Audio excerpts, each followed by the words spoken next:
I'm Jill Fisch. I want to welcome everyone, and I want to thank the organizers for including me in what really has been a tremendous program over the course of the last 3 days.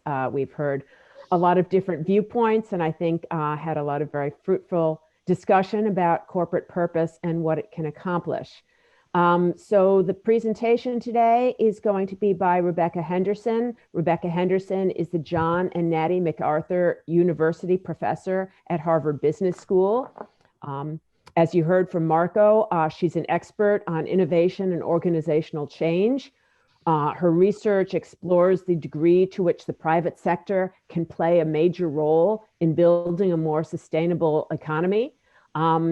Her basic idea, and I think the idea that is captured sort of best in her really remarkable new book, is that we should reimagine capitalism as a tool to solve social problems. And one of the social problems that she's focused on in particular is climate change. So her work picks up on some of the themes that Paul Pullman identified yesterday.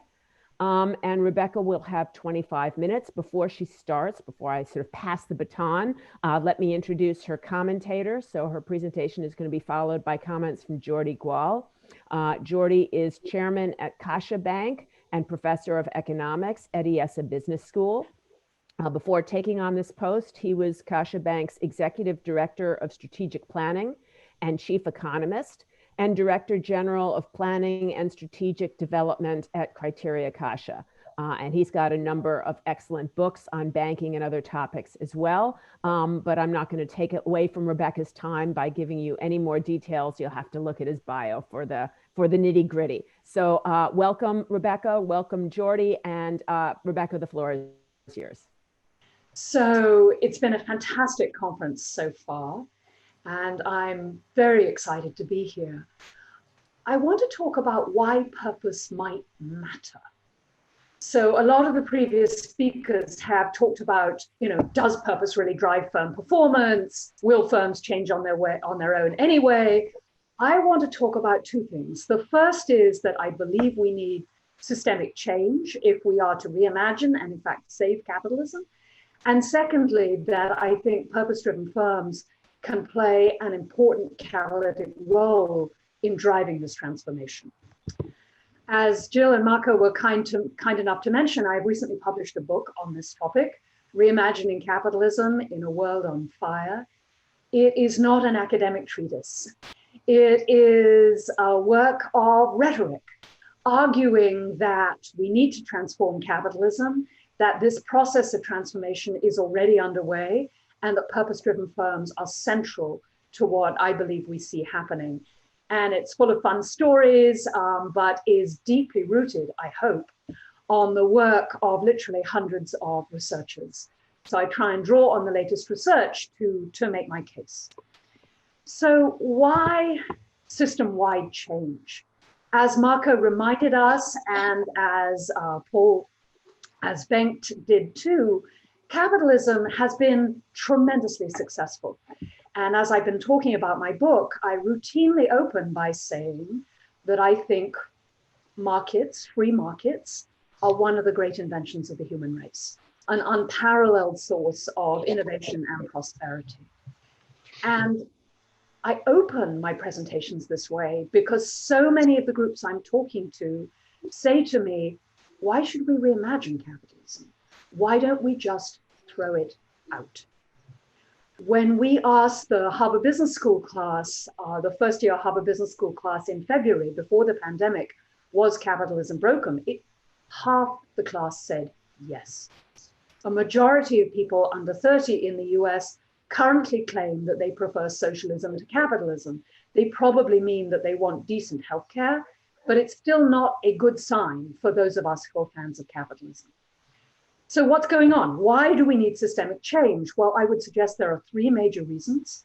We're seeing massive environmental degradation that we are singularly failing to address. California remains literally on fire. I'm sure you remember the fires in Australia last year. This summer, Bangladesh was 30% underwater. A third of Bangladesh's land area was covered by the sea. We are already seeing massive floods, accelerating fires, and a real threat of the collapse of agricultural systems in more vulnerable places like Africa. So huge environmental problems, accelerating inequality. Yes, in China in particular, 1 billion people have been brought out of poverty. Capitalism is a fantastic wealth generator, but in many countries of the developed world, much recent growth has been concentrated at the top end of the income distribution. And indeed, social mobility in the US has been falling consistently over the last 20 years. The average US adult statistically cannot expect their children to do better than they are doing. And this is creating immense social unrest and disquiet, driving, I believe, directly to huge problems with our institutions and declining trust in elites on both the left and the right. So, a serious problem. We have huge social and environmental issues. Now, if you're a business school professor or a business person, you're probably saying to yourself, but wait, Rebecca, these are public goods problems. These should be fixed by government. And that indeed is the case.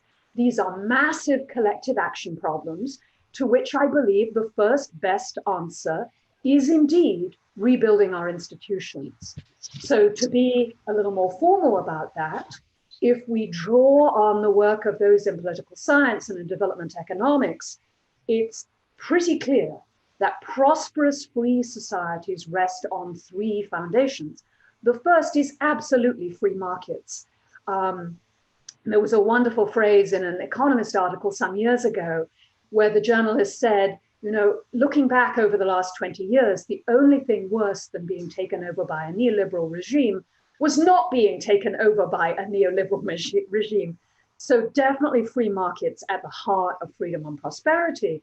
But for free markets to thrive and to remain genuinely free and genuinely fair, they need to be balanced by democratically elected, transparent, accountable, capable government. And the clearest illustration of this would be climate change. So as I said, I think free markets are one of the great inventions of the human race, but markets are only genuinely free and only are sort of a mainline social welfare when prices reflect real costs. And at the moment, take the case of fossil fuels, and to be concrete, burning coal-fired electricity, $10 worth of coal-fired power causes on average at least $8 worth of harm to human health, because when you burn coal, you throw out toxins like mercury and lead and particulates. In the US, my colleagues at the School of Public Health say that burning coal causes hundreds of billions of dollars of healthcare costs, about 5-6% of GDP every year, and $8 worth of climate damage. And, you know, talking to my colleagues at Harvard, both these estimates are conservative and almost certainly underestimated. But what that suggests is when you buy $10 worth of coal-fired electricity, you are incurring $26 worth of damage. So prices are not reflecting real costs. There's no guarantee in that situation that the welfare theorems will go through. And indeed, what we're seeing is many profits being caused at the expense of massive social and health damage. So we need a government.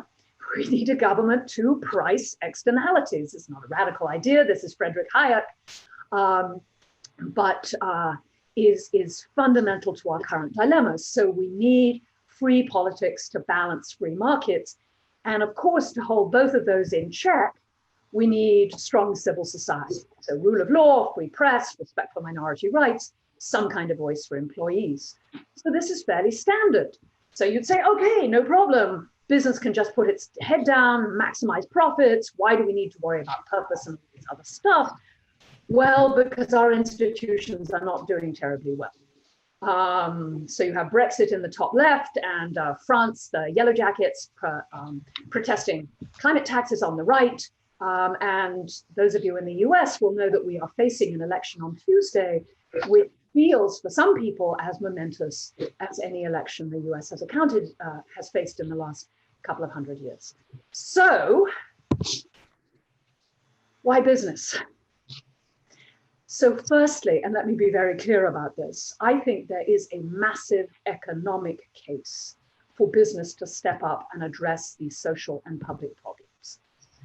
It's a collective case, and I'll get to that. But let's just for a moment assume that we could instantaneously solve the collective action problem. I think that business as a whole has a deep economic interest in solving problems like climate change, racial exclusion, and inequality. That all the data suggests that economic growth is stronger and more sustainable in societies with strong democratically accountable governments that provide the guardrails that enable profit maximization to work its magic. And so we need to deal with the problem of climate change. We need to deal with the problem of inequality. We need to rebuild our institutions if we are to preserve the legitimacy of capitalism and economic growth, which, by the way, I think is the only way we're going to solve the problems we face. We need massive innovation, millions of new jobs. Capitalism is the only thing that's going to get the job done. So we have an economic case. The problem is it's a collective case. My mother was an entrepreneur, and I have 25 years cumulative experience on major corporate boards. I know that firms have to return a decent return to their investors, that you can't just click your fingers and have everybody solve these big social problems. So how do we think about a theory of change that gets us where we need to go? And my book is 288 pages on this, but let me summarize it in a little over 10 minutes and try and give you some sense of why I think purpose-driven firms, and here I'm defining purpose-driven firms as firms that are authentically committed to a goal beyond profit maximization. Colin Meyer uses the term firms who see their job as solving social problems rather than creating them. I do not mean by that they do not care about giving a decent return to investors. I think they have to. That's the nature of the world. But I believe that you can have a goal beyond profit maximization and do very well financially. That just as breathing is not the point of life, but we have to breathe to live, so for purpose-driven firms, making money is essential, but it is not the point. So why might these kinds of purpose-driven firms really be catalytic in driving the kind of systemic transformation we need? Well, first, they are ideally poised to exploit what my colleague Michael Porter and Mark Kramer have called the shared value opportunity. That is to solve big problems and make money at the same time. And we're seeing increasingly business models at billion-dollar scale of firms that are stepping forward, embracing these large social problems and making money as they do so. One of my favorite examples is Walmart, where they took $1 billion in incremental profit to the bottom line after rejiggering the efficiency of their trucking fleet and significantly reducing energy use and greenhouse gas emissions. So at HBS, we have more than 300 cases exploring these kinds of opportunities. So they are definitely out there. Why might they be important? Well, because moves like those by Walmart can transform the lives of millions of people, significantly reduce environmental impact, and potentially drive change in their industries. So once one firm steps up and shows that there's money to be made, many other firms leap in. So it's an often used example, but for good reasons. Elon Musk's focus on electric vehicles has almost certainly accelerated the transformation of the world's automotive industry by, you pick a number, by 5 or 6 years. His insistence that it could be done and he wanted to solve the problem really pushed in this direction and provided models to others to follow. So individual firms have potentially real impact, particularly in those industries that are in the middle of transformation. That would be electric power, electric distribution, transportation, agriculture, construction, infrastructure, food. So as distinct from agriculture. So in these industries where the major social problems and environmental problems we're seeing are really transforming the structure of the industry, purpose-driven firms are stepping up and demonstrating new business models. Now, why does purpose count? I mean, if there's money to be made, why isn't everyone doing it? People ask me all the time, Rebecca, if there's shared value, like capitalism will just do it. Well, no. For more than 20 years, I was the Eastman Kodak Professor of Management at MIT. That was actually completely coincidental, but it was deeply ironic because I spent the first 20 years of my career studying firms like Kodak, General Motors, and Nokia that in principle could see the world was changing, but were unable to respond. So it's a very dubious honor, but I'm one of the world's experts on why transforming large organizations is so hard. And I can tell you, summary of 20 years of work, you first have a wave of denialism. It's not happening. Secondly, people say, well, maybe it's happening, but we won't make any money. And then they say, well, maybe it's happening. Maybe we could make some money, but we're busy. And so I think we're in the midst of a wave of massive disruptions across a very large fraction of the economy, and many firms are just finding it hard to respond. So why purpose? Because in 20 years of research, when I looked at those firms that had managed to make a difference, they were purpose-driven. Why might purpose make so much difference? Well, this is a very brief and inadequate summary of an enormous literature suggesting the ways in which purpose might drive performance. Now, by performance, I do not mean financial performance. I mean innovation, creativity, productivity. We have a lot of evidence that on average, in every industry, the 10% most productive firms are more than twice as productive as the lowest decile of firms. I spent 20 years in windowless conference rooms trying to make this result go away. Running, maybe it's differences in capital, management quality, there's something about what is going on. Well, it's still an open research question, but it's very clear that one of the things that's going on is those very high performing firms are running different management practices.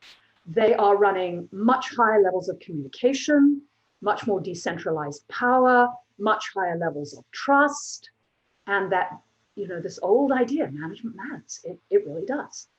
So where might that come from? One of the sources, and this diagram is for a paper I have forthcoming in Management Science, is that purpose drives a number of qualities that we know are associated with higher organizational performance: alignment, intrinsic motivation, and high levels of trust. Now, why do I say that this doesn't necessarily lead to higher levels of financial performance? You've seen a number of papers over the course of the last 2 days suggesting that sometimes it does, but purpose is expensive. To be authentically purpose-driven, you have to authentically, occasionally value purpose over profits. So my going in position is you can certainly be purpose-driven and survive and thrive in competitive markets, and you are likely to be very significantly more innovative and creative. I focus particularly on the role of trust, my work with Professor Robert Gibbons at MIT on relational contracts, suggesting that organizational performance goes up significantly when firms have built relational contracts with their employees and their ecosystem over time. And certainly that's what, as I said, I saw in my own work, is those firms who transformed, yes, had a clear business case, yes, structured themselves appropriately, but also had a vision and an authentic concern to get to the other side of the problem they were tackling. So, sounds good. Individual firms can make a difference. They can be innovative, fantastic, but I'm talking about broad-based systemic change. Why might they also be central in driving that kind of change? Because we know that action by individual firms will not be enough. For example, most firms find they can reduce their carbon emissions by 30 to 40% on an NPV positive basis, but getting the rest of the way down, super tough unless you're in Texas and you've got, cheap wind power right out the window. So we need collective action. And in industry by industry, we're seeing firms say, we would all benefit if we address these massive social problems. So for example, in the case of palm oil, Paul Polman's Unilever committed to buying only sustainable palm oil and then discovered that, whoops, it was 20% more expensive than the old kind, and no one was willing to pay for it. So, but they still had a brand problem and a long-term sustainability of supply problem. So they went out to the Consumer Goods Forum and persuaded more than 70% of the world's publicly traded palm oil to commit to buying only sustainably grown oil. And the good news is the prisoner's dilemma can be solved. Eleanor Ostrom, we know that there have been times historically and are now when collective voluntary self-regulation has proved immensely successful in solving the collective action problem. So that's the good news. The bad news is there aren't very many of those. We know it can be done, but we also know it's super tough. So those organizations that I've had the pleasure of working with, and there are literally hundreds in this space, have made enormous progress. They put in place metrics, auditing, the standards, but it's super hard to sustain voluntary self-regulation at a global level. So what can be done? We need a focus on the long term, a strong economic case for cooperation, the ability to monitor behavior and to sanction those who cheat. The very interesting thing here is that there's increasing research that if you have pro-social players in the mix, that is people who have an irrational commitment to doing the right thing, that makes it a lot easier to build cooperation. So purpose-driven firms significantly drive, are, in my experience, at the center of these kinds of cooperative efforts, but you must be able to sanction. If you can't sanction, you'll get defectors, cooperation will fall apart. So where can we look for sanctions? Well, let's look to investors. Why might investors be interested in enforcing action against these large social and environmental problems? Well, two reasons. First, because I might possibly be right. That is that focusing on these big problems is a roadmap to growth and employee engagement, and that's the leading edge. And so ESG might possibly be a road to alpha. The other reason investors might be helpful is that particularly the very large investors are so large and that they cannot diversify away from the major systemic risks that things like climate change or political instability present. So maybe the very largest investors have actually a strong economic incentive to solve the collective action problem. And maybe there are not very many very large investors, and maybe between them, they could solve the collective action problem. So what might that look like? ESG and impact investing driven initially by purpose-driven investors, giving us a whole range of metrics of non-financial performance. We could spend a whole day, week, year talking about this. Hugely interesting, but potentially a very important tool for change. And we're seeing literally billions of dollars flow into the sector. There's much that remains to be done, but it took 50 years to build modern financial accounting. It will surely take at least 5 or 10 to make this really work, make it linked to real measures of financial performance and operating performance. But it is underway, and it has again been powered by purpose-driven firms. They're very much at the lead with experimentation, using it as a tool to communicate to their investors what they're about. So changing the measures, very, very exciting. The second thing that's out there is this universal investor phenomenon. So could purpose-driven universal investors drive systemic change?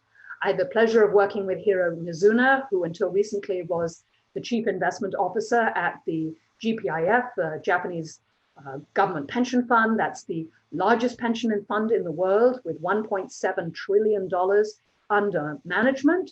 He came to believe that he had a fiduciary duty to address the problem of climate change and social inclusion, that the best thing he could do to ensure long-run returns for Japanese pensioners was to tackle these systemic risks. And he is not alone.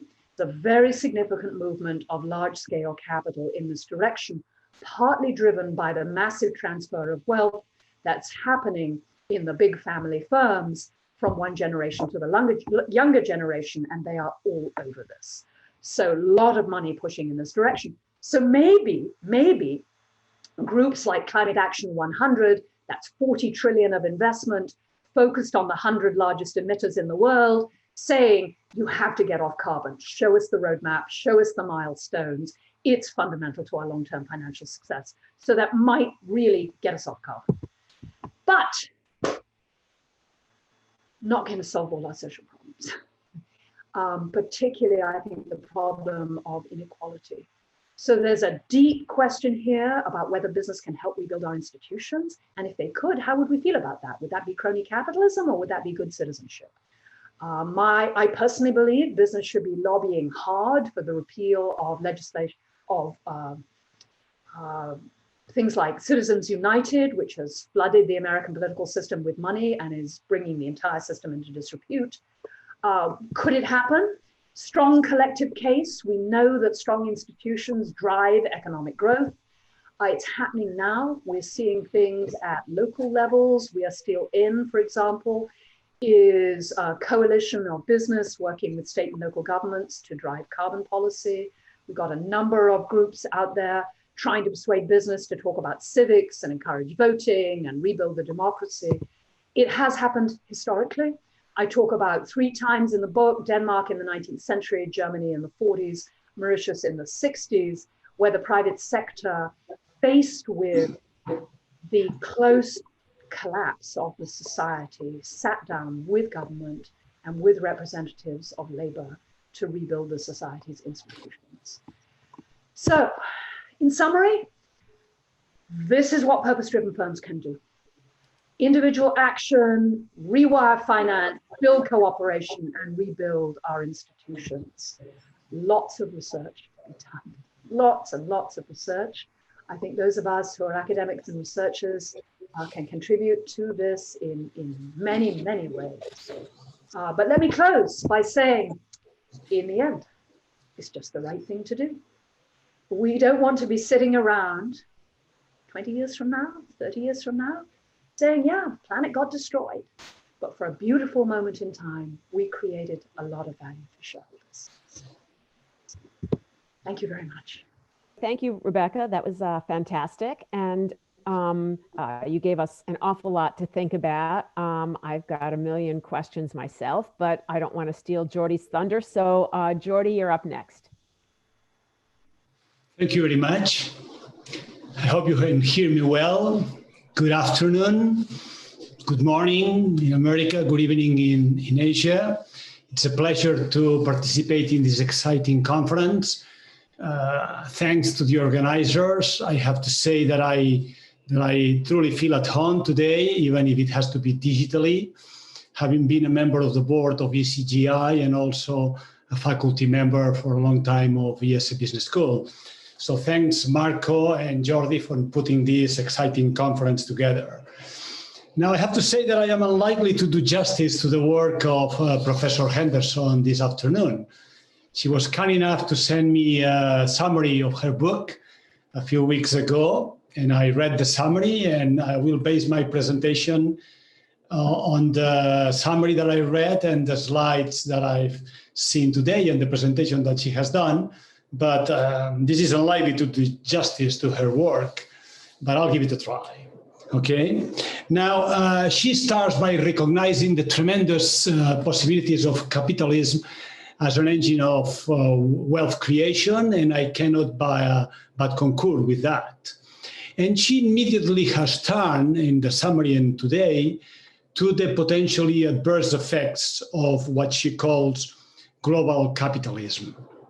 And those effects, I think I can summarize it in basically what economics, in economics terms, in negative externalities on the one hand, and on the other, a very skewed income distribution, both in static terms and also in dynamic terms.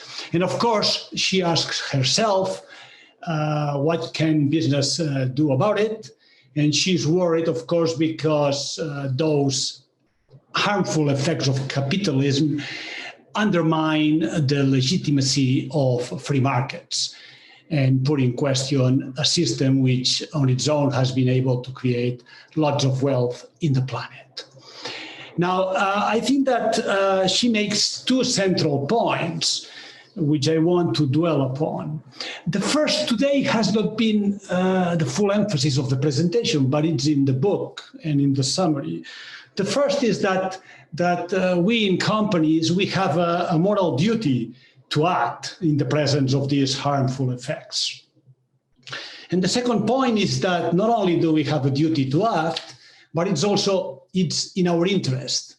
In a way, the idea is what sometimes is expressed as doing well by doing good.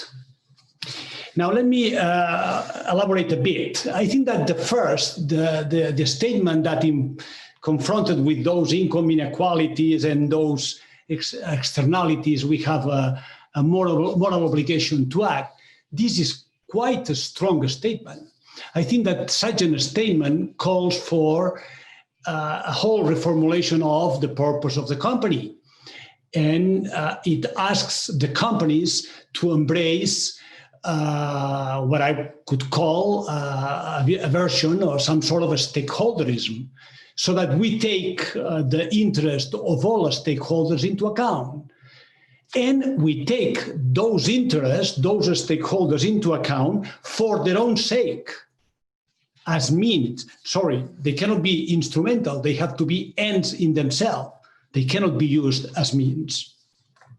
Now, the second point that Rebecca has made, and today she has devoted more time to that, is that even if it is not individually in the interest of each individual firm to correct the externalities, it is in their collective interest. There is a problem of collective action, and there is a problem of internalizing the externalities. And the argument of Rebecca is that we should take government actions, enforce cooperation or self-regulation by the industry, so that we internalize those externalities and we obtain, so to speak, the first best. Now, I believe that the second point that Rebecca makes is somewhat contradictory with the first, because the second point essentially ties well with, I'm an economist, it ties well with the orthodox economics tradition. If you are able to internalize the externalities and adopt collective action, solve the collective action problem, you can achieve the first best with proper government regulation. And if you are able to do it voluntarily in some sort of enlightened shareholder value, so much the better. But of course, this second approach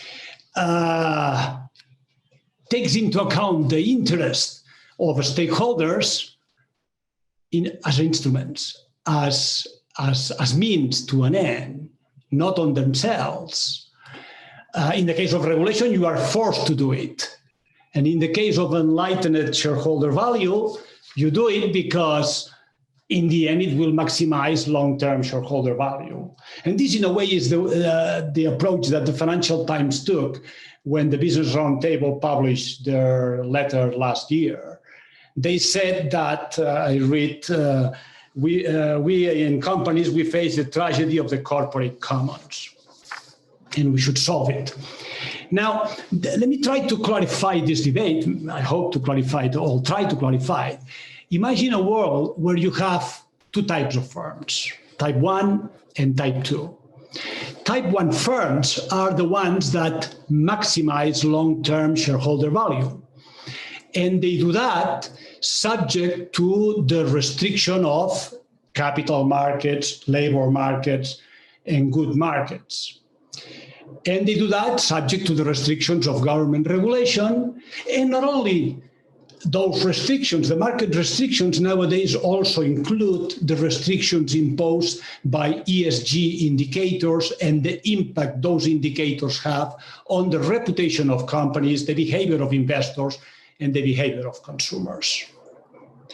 Then you have another type of companies, what I like to call type 2 firms, firms that maximize financial and non-financial value creation for the sake of all the stakeholders that work in the firm, that collaborate with the firm, often balancing the conflicting interest of those shareholders and making sure that the company ends up obtaining a return which satisfies in the medium to long term the cost of equity requested by the markets. I believe that imagining such a world makes it clear that there is a total or partial conflict of interest between the stakeholders in the real world. Even in those cases where you enhance the shareholder value, taking into account the interest of the stakeholders, you end up with the problem of how you distribute between the different stakeholders the value that has been created. You can grow the pie, but then you will jointly, if you wish, but then you will have to distribute the pie between the different stakeholders. So there's a conflict there. Type 1 firms, in those firms, financial goals dominate, and they satisfy partially the non-financial goals depending on the quality of regulation and other information about ESG that is being provided by the market and the restrictions imposed by investors. Type 2 firms, on the contrary, those do not have a do not have a hard financial goal. They have to obtain a minimum risk-adjusted return to satisfy investors, and they try to satisfy the rest of the stakeholders. They can pursue something different from profit. Profit for them is just a means towards the real purpose, the real end of the company. They can take on board moral obligations with regards to nature and social problems, the big problems that Rebecca mentions in her presentation. Now, of course, the question is to what extent type 2 firms can compete in the marketplace with type 1 firms, where type 1 firms are companies that do not bear the same social and environmental cost that type 2 firms face. This would take a long time, but I believe that there can be type 2 firms in imperfectly competitive markets that are able to generate a sustainable competitive advantage with the contribution of all our stakeholders and generate sufficient excess rents to compensate those stakeholders. And Colin Mayer has developed a framework to sustain coherently that. Also, Porter, Seraphim, and Kramer have attempted to do that, although this seems to be viable under certain specific industries and technological conditions. Now, I believe that in the real world, there are two obstacles to the development of type 2 firms. On the one hand, you have the obstacle that has to do with corporate law and the restrictions that it imposes on the development of stakeholder firms, type 2 firms. And then you have obstacles that have to do with ownership and the distribution and the preferences of the different shareholders. When shareholders are really fragmented, it's very hard to agree on common goals of a non-financial nature, and managers are able to impose financial goals which are linked to their incentives. We at CaixaBank, and I will conclude with a brief reference to our company, we are a special company which somehow is able to undertake a stakeholder approach. We at CaixaBank have a reference shareholder, a non-for-profit foundation, which owns 40% of the bank, which has been for more than 100 years undertaking social work, a foundation which, combined with the pressure of capital markets, provide us with a framework where we have a long-term approach, a long-term strategic positioning with the transparency and the pressure of capital markets to deliver and to be efficient. The foundation provides with values, with a strong culture. It provides, of course, also strong interest to supervise the management, to make sure that the principles of the company are respected.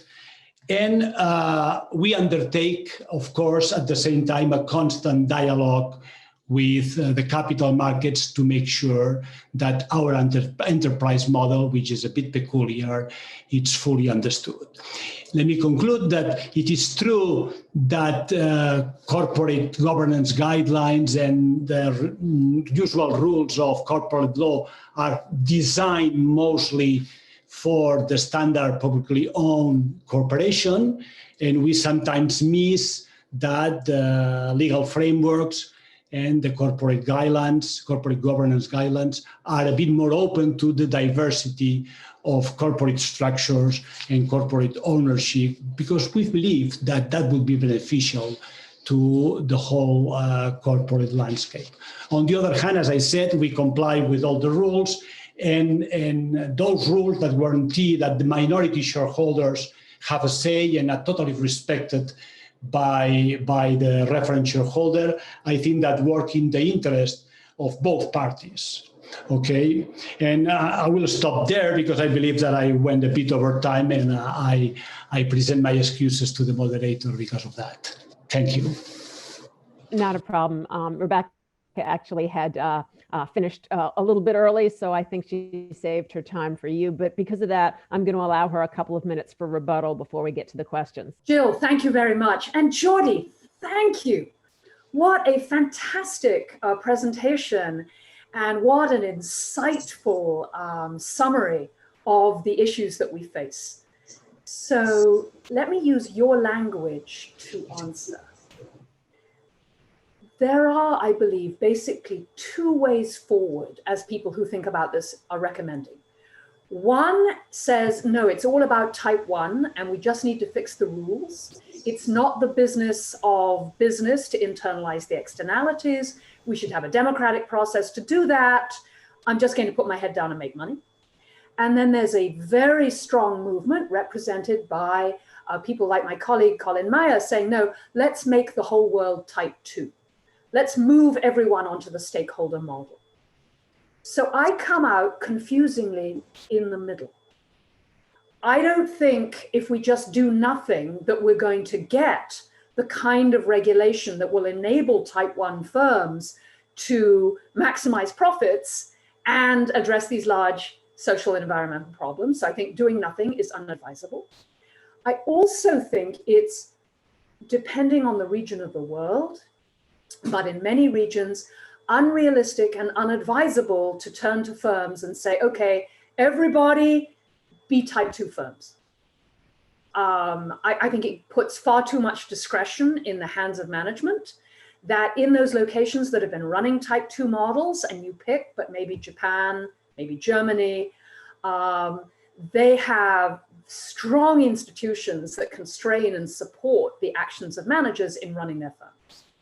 So what I'm proposing is that type 2 firms, who I agree, in the current situation can only survive in certain kinds of markets with certain kinds of business models, but they can, that they become a driver for transforming the conditions that will lead the type 1 firms to internalize the externalities.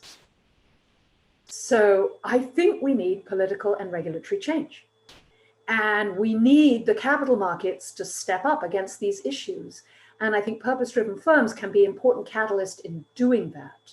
I do not believe that saying we should move everyone to stakeholder capitalism is in the long run stable. It may be the best we can do, but I think it's problematic on a variety of dimensions. Great. So that's really helpful, but to me, that's really confusing because first of all, I mean, I understood Colin to be saying, you know, it's okay. In fact, it's desirable to have firms that have a diversity of purposes. And diversity of purpose to me suggests, number one, You can have sort of a range. It isn't necessarily type 1 and type 2. And a questioner noted, we have a vehicle, even in sort of very aggressive capitalist societies, for type 2 firms. We do have things like the Public Benefit Corporation. So it's possible for firms today to select, to commit, to identify to being type 2 firms. But it seems to me it's not just type 1 or type 2. There's this whole sort of gray area in the middle. Plus, there's a choice of, okay, which goals do we seek to promote if we have a purpose, right? And you focused a lot on purpose-driven firms as responding to collective action problems. But if some of my firms are out there trying to deal with climate change, and some are interested in wealth and income inequality, and some are focused on social justice and diversity, you know, they're only competing in that one space. And I'm not really sure how we get to either solving the collective action problems or providing the impetus for regulatory change to support what the firms are doing. So help me out. So first, I believe our situation is desperate, really, that we have these massive public goods problems that we are singularly failing to address. And so I'm looking for some solution, any solution. And I agree with you. That's why I say I don't think an economy which is end state, everyone's a type 2 firm, is the solution for exactly the reasons you laid out. One of us is after climate, another is after inequality. I might be exercising my personal preference as to what I choose. Who knows if I will do it effectively? Not viable in the long term, and not viable because capital doesn't work that way. It's going to be super hard to fund all these firms because investors are going to be like, no. We want the bottom line. So I'm really talking about a catalytic moment. In the end, most firms are going to be investor bottom line driven. In the end, we have to change the rules so that when you're investor bottom line driven, you don't generate these massive negative externalities, including flooding the system with money, which lowers taxes, which makes the educational and healthcare systems degrade. I mean, for me, one of the central issues here is it's not a free market if firms can fix the rules to suit themselves. That's just not fair. You're not going to get a free and fair market. So we really need to change the rules. Now, the question is, how do you do that? Well, massive political and social change, absolutely, check. Can firms help? Do they have a business case to help? Might it be helpful if a fraction of the private sector said, look, we really need to do this, and here's how you can do it, and here's what sensible regulation might look like? I think it would be super helpful. So I'm really thinking about systemic transformation and the role of an important subset of firms in making that path feasible. Because I fear we may go to very dark places if we don't move.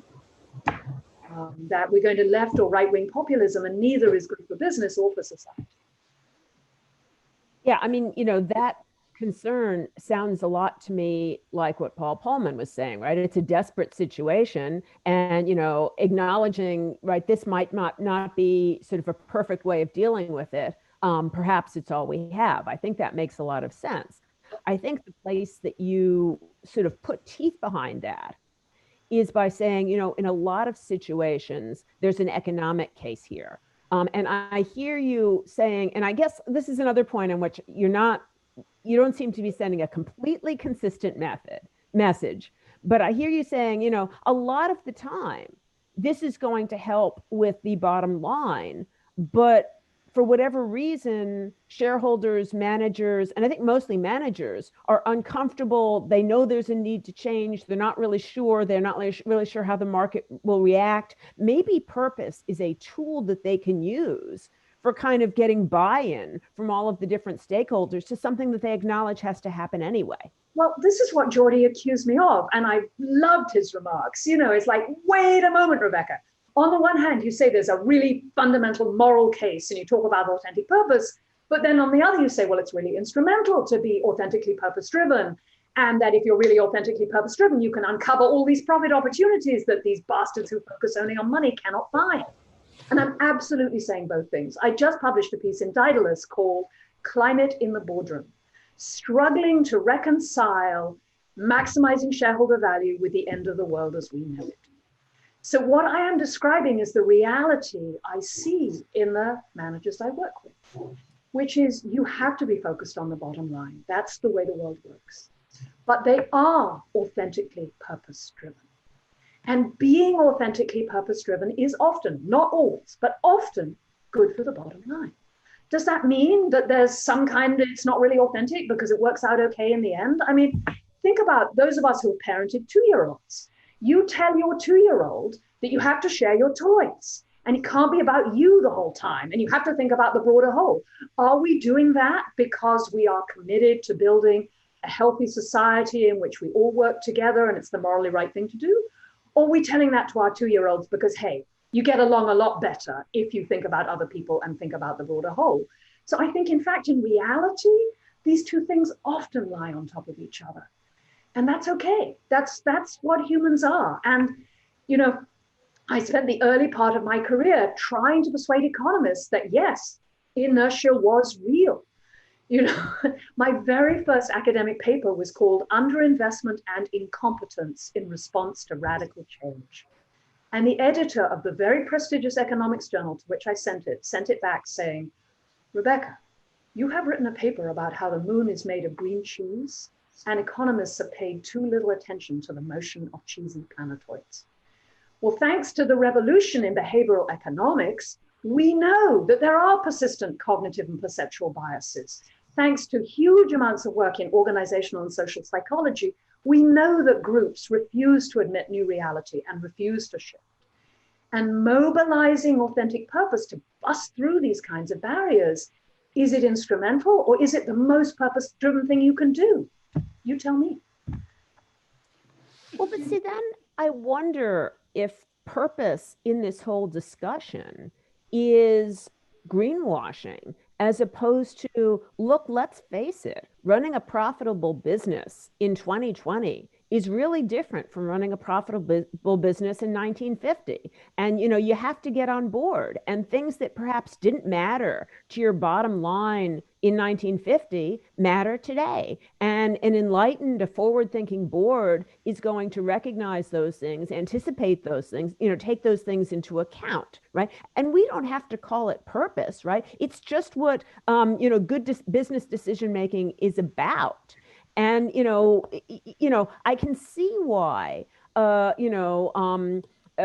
of elderly white male board of directors might not be in tune with, the sort of social demands of the time, even if they do factor into bottom line. But, it seems to me that's a much easier case than saying, hey, put aside corporate profits and sort of scan the universe for social goals that businesses have some sort of moral responsibility to fix.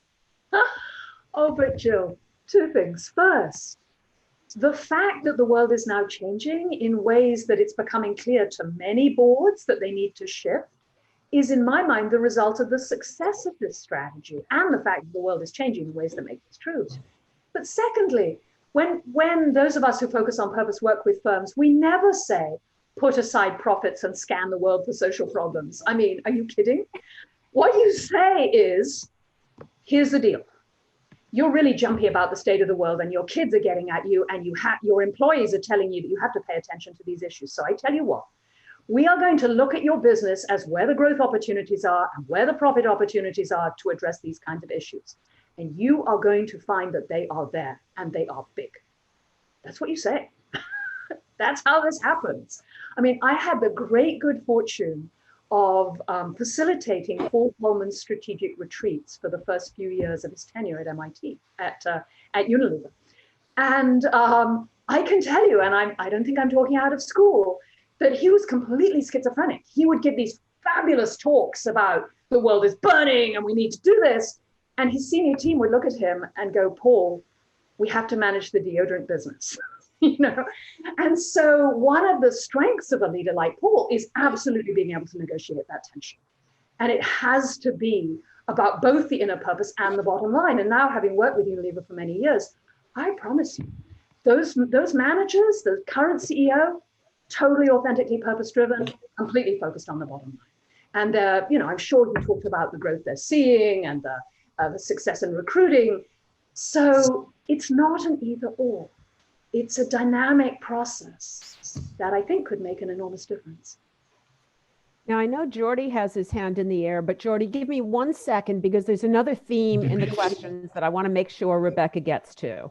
And that is a lot of the questions are asking, well, okay, how do we motivate the corporate decision makers, the directors, the officers, the mid-level management, right? I mean, what do we do in terms of their incentives so that they actually buy in and drive this purpose, especially given that it's so hard these days, right? The metrics are still developing with respect to how we evaluate a corporation's social impact.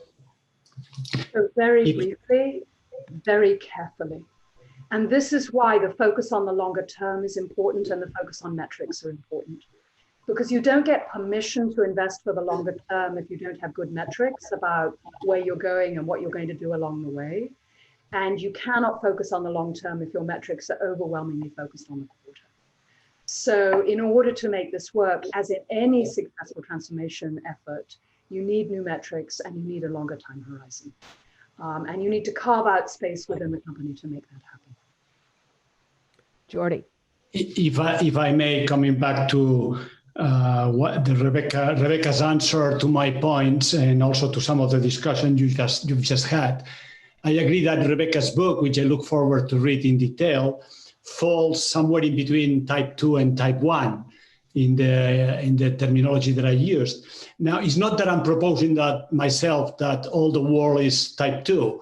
I understand, I mean, for structural reasons, both will have to coexist. And I think that in terms of policy, what I would say, I would prefer that policy remains quite open to alternative corporate structures so that the two can compete on a fair basis in terms of corporate law and also in terms of the capital markets. And if that's the case, then the purpose of companies and the type of board members that they select, you will have the incentives right, because board members will join companies which have purposes that they like. And when they take decisions, they will not have the law or the capital markets constraining them excessively for the achievement of the purpose of the company.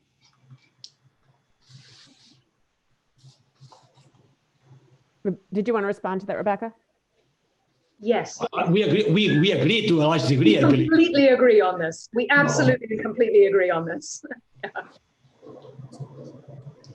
So the final question that I have is with respect to sort of the shareholders as the drivers of these kinds of changes.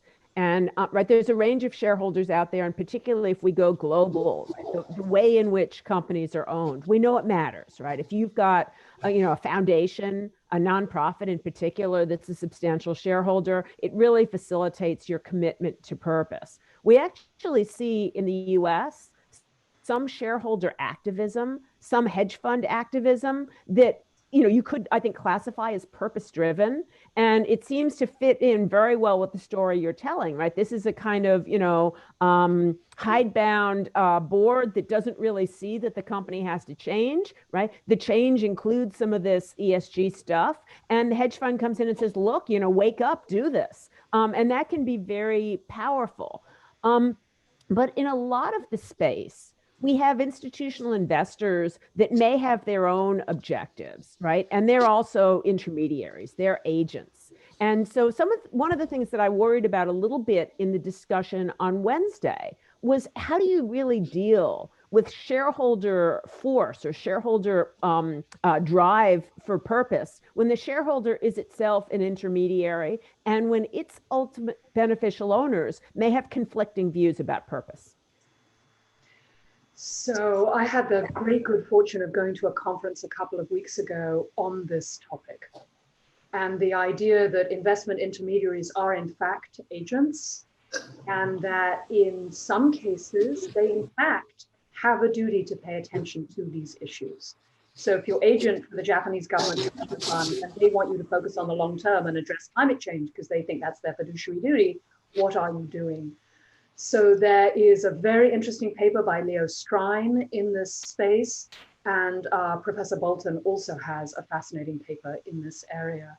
I think we need to talk much more about agency costs in the investment management business. But I think, Jill, you're also suggesting there are some investors who are going to be like, I don't want a type 2 firm. I need to return 8% right now. Don't bother me. And there, I think I fall back on, ultimately, we have to change the rules. So in your pursuit of an 8% of return, you do not create significant negative externalities. Absolutely. We are exactly at 12 o'clock in New York. I don't know what time it is for everybody else who's sitting in on this conference, but I know that I'm compelled at this point to call a close to the session, to instruct you all that you have a 15-minute break, and to encourage you strongly to come back for our final session in 15 minutes. Thank you, Rebecca. Thank you, Jordi. That was a fantastic discussion. Thank you very much. Thank you. Thank you, Jordi. It's a pleasure. Bye-bye now.